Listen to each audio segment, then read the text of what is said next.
5 seconds to go.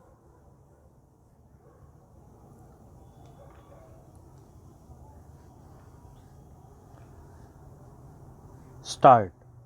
There is hardly any point in oversimplifying the problem as it's sometimes done.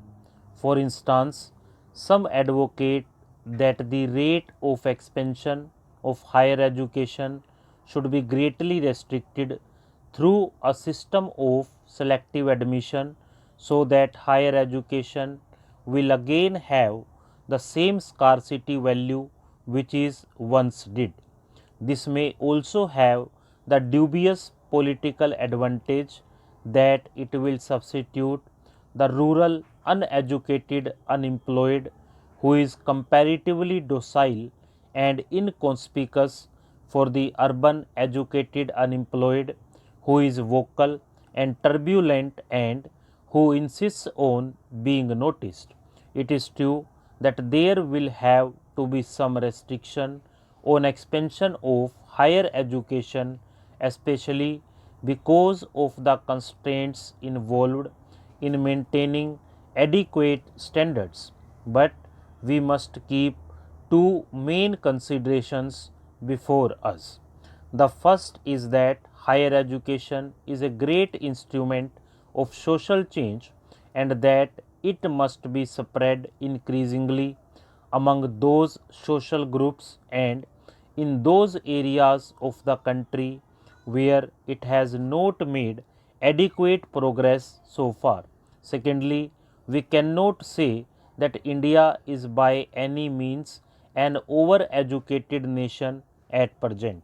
The number of university graduates in our country is far too small in comparison with that in the industrially advanced countries. It must be further realized that our first degree in arts, commerce, or science is a degree more or less by courtesy. The Sadler Commission pointed out long ago that much of what we call higher education in India is really equivalent to school education. This observation is even truer today than it was 50 years ago. It is really our second degree in these facilities that is generally equal to the first degree in these faculties that is generally equal to the first degree in the advanced countries. If proper allowance is made for this equivalence, there is a strong case for continuing the expansion of higher education. This is therefore not a case of quantity or quality. We shall have to strive for both quantity and quality. In my view, we will have to launch a multi pronged attack on this difficult and complex problem. In the first place, we shall have to emphasize the maintenance of adequate standards. There is no longer any room for the old naive belief that all education is good. We must now realize that education, especially higher education, is a double edged weapon. If it is good quality, it can be the most powerful tool of national development in the country.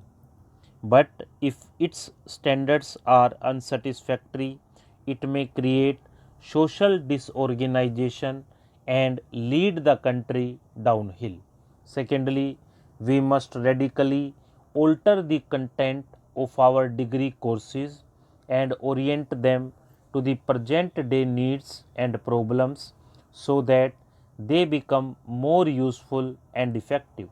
Thirdly, we must make a social and community approach to education to supplement the individual approach to which we have been accustomed so far. In the past, it was enough to get a young man into an engineering college and send him out with a good degree in his subject.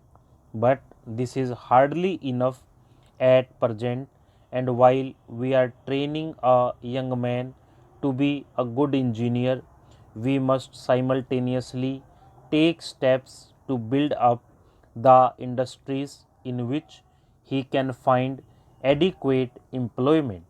In other words, a large and intensive program of national reconstruction has to be developed side by side with our plans of educational expansion.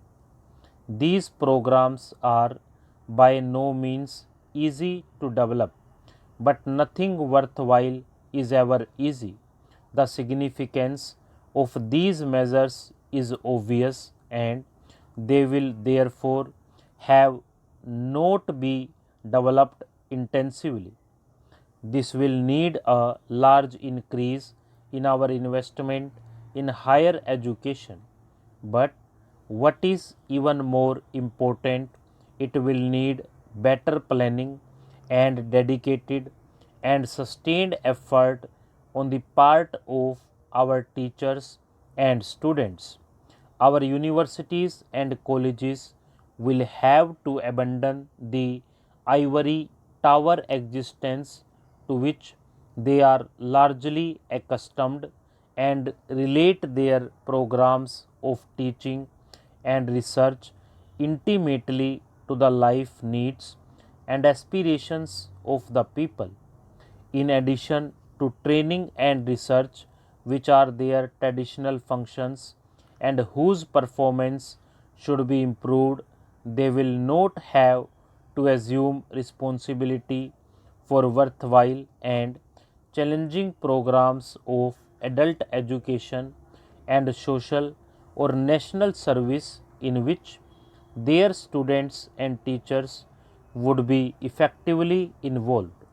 This will enable them to send our year after year large bands of young men and women who are competent, dedicated to the service of their country, imbued with a sense of social responsibility and committed to national development.